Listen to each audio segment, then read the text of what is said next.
Welcome back. Cancer is the second leading cause of death in the world. Our Katie LaSalle digs deeper into what you can do to protect yourself.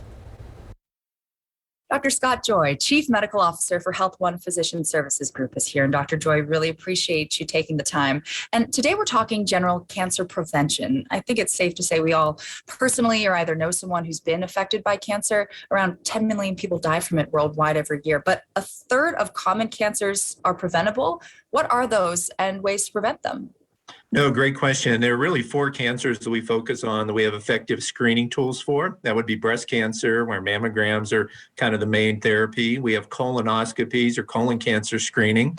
We're pretty excited now in primary care. We have some opportunities where people can get a kit mailed to their house that screens for early cancer in the colon as well. So a lot of patients, particularly in the pandemic, that may have been reluctant to get a procedure in the last year or two, we've been using more of these at-home tests.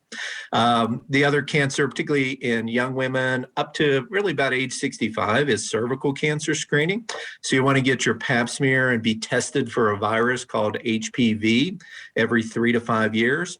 And one that's really underutilized and underscreened is lung cancer. So it's really important that if you have a smoking history, and really any smoking history of any kind, to talk to your primary care provider about that. Depending on how much you smoke and how many years you smoke and what your age is, you would be a candidate for a low-dose CT scan of the chest, and that's a very effective test to help us screen for early lung cancers.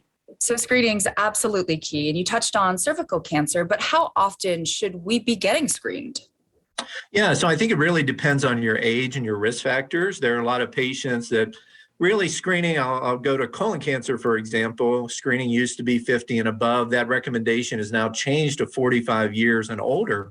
But if you have a strong family history of colon cancer or polyps in your family, you may want to be screened in your 30s. So it's real important not only to come in and talk to your primary care doctor about some health prevention planning and what kind of screening tests are appropriate for you.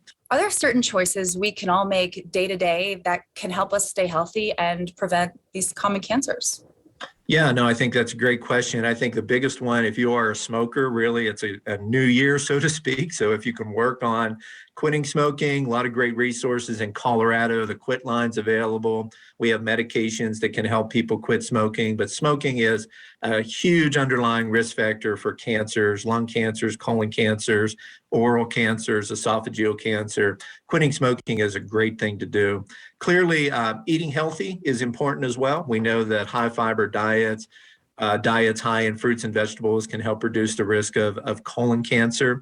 And we do know that patients that are overweight or obese are at higher risk for cancers as well. So clearly eating healthy, losing weight, and quitting smoking as we get into this second month of the new year are really mainstays for cancer prevention. Dr. Scott Joy, so lovely to have you. Thank you for all your insight on this topic today. Yep, thank you, Kitty. And thanks to our partners at organizations like Health One, we have more information on cancer prevention on the Your Health Matters page of thedenverchannel.com.